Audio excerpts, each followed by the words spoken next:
Hello, my name is Lance Hunt, and my project takes a look at solutions to solving the problem of software access in education.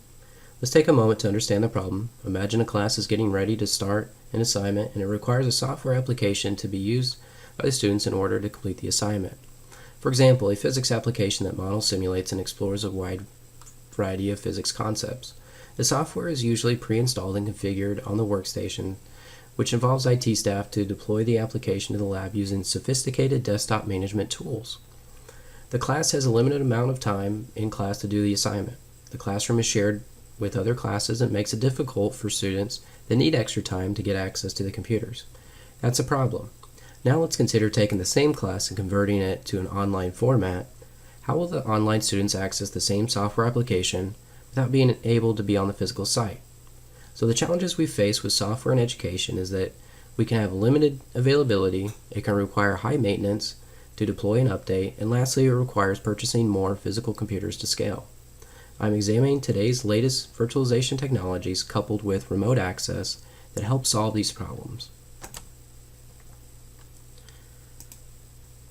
Virtualization comes in many shapes and forms.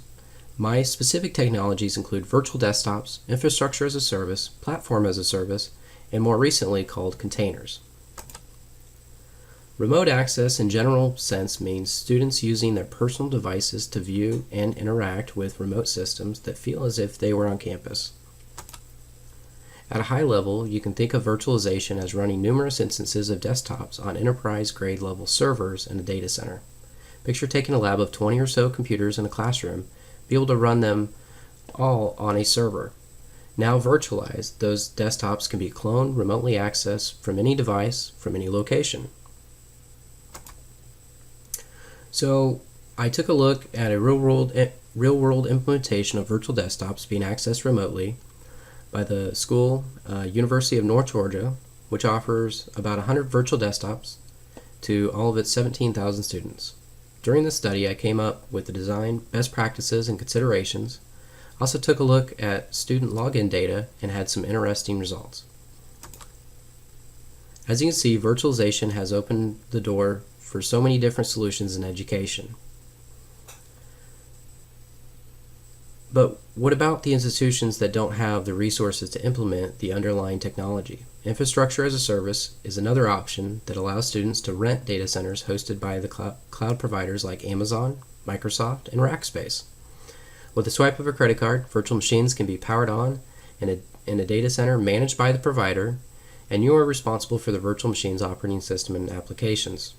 Platform as a service is another solution that is hosted by a cloud provider, but instead of having to worry about the underlying virtual machine operating system, the users just interact with the application directly. Interesting use cases using platform as a service involve STEM research and computer programming. One platform as a service use case I studied is doing human genome sequencing to study DNA.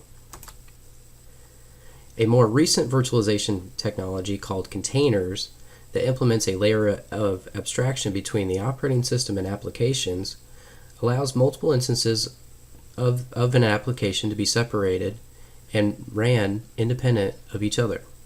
Due to its recent increase in popularity, a small number of use cases in education exist today. But the technology is exciting to see what students might be able to do when they have their own application space that is more flexible model than using a full virtual desktop. Thanks for checking out my trailer to my project.